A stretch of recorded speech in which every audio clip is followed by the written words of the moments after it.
ផលិតផលរបស់ LG ដូចជាម៉ាស៊ីនត្រជាក់វាមានច្រើន model ដូចជាសម្រាប់មេរោគបំបត្តិក្លិនសំណើមអីនៅនឹងមួយគ្នាទាំងអស់ហើយសន្សំសំចៃរហូតដល់ទៅ 70%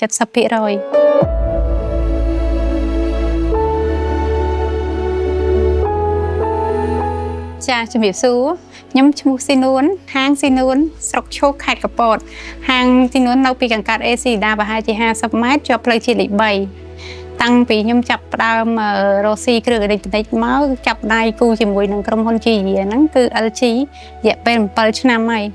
ហើយសម្រាប់ម៉ាស៊ីនត្រជាក់ផលិតផលរបស់ LG គឺធន់មាំហើយសន្សំសំចៃភ្លើងហើយមួយទៀតតម្លៃក៏វាសមរម្យសម្រាប់អតិថិជនដែលគាត់ប្រើប្រាស់ហើយចំណុចពិសេសរបស់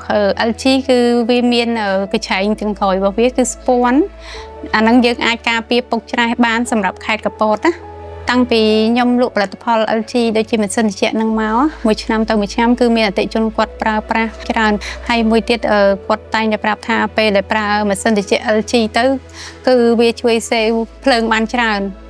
គាត់ធ្លាប់ប្រើម៉ាកផ្សេងដែរគាត់ថាអត់ល្អដូច LG ទេអញ្ចឹង LG ពេលដែលយើងតម្លើងហើយបើកទៅគឺវាត្រជាក់លឿននៅក្នុងបន្ទប់សម្រាប់គ្រឿងបន្លាស់ហើយក្នុងការធានារយៈពេល1ឆ្នាំជូនអតិថិជនអ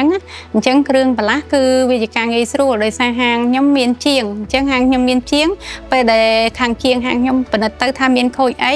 គឺប្រាប់ទៅក្រុមហ៊ុនគឺគាត់តម្លាក់គ្រឿងនឹងឲ្យយូរបំផុតរយៈពេល2ថ្ងៃឬក៏3ថ្ងៃគឺយើងជួសជុលជូនភ្ញៀវរួចអញ្ចឹងបើបងប្អូនដែលគាត់ចង់ប្រើម៉ាស៊ីនត្រជាក់ឬមួយក៏មានបំណងថាចង់ទិញម៉ាស៊ីនត្រជាក់អាចមកមើលផលិតផលរបស់ LG ដូចជាម៉ាស៊ីនត្រជាក់នេះ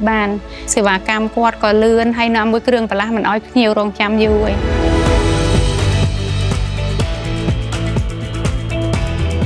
ជាចុងក្រោយខ្ញុំសូមឲ្យអតិថិជនដែលគាត់មិនទាន់មានម៉ាស៊ីនត្រជាក់ប្រើគាត់អាចងាកមកប្រើម៉ាស៊ីនត្រជាក់ LG បានដោយសារតម្លៃវាក៏សមរម្យហើយមួយទៀតសេវភ្លើងបានច្រើនហើយថតនឹងខេត្តកពតយើងការប្រើប្រាស់វាបានច្រើនឆ្នាំអញ្ចឹងបងប្អូន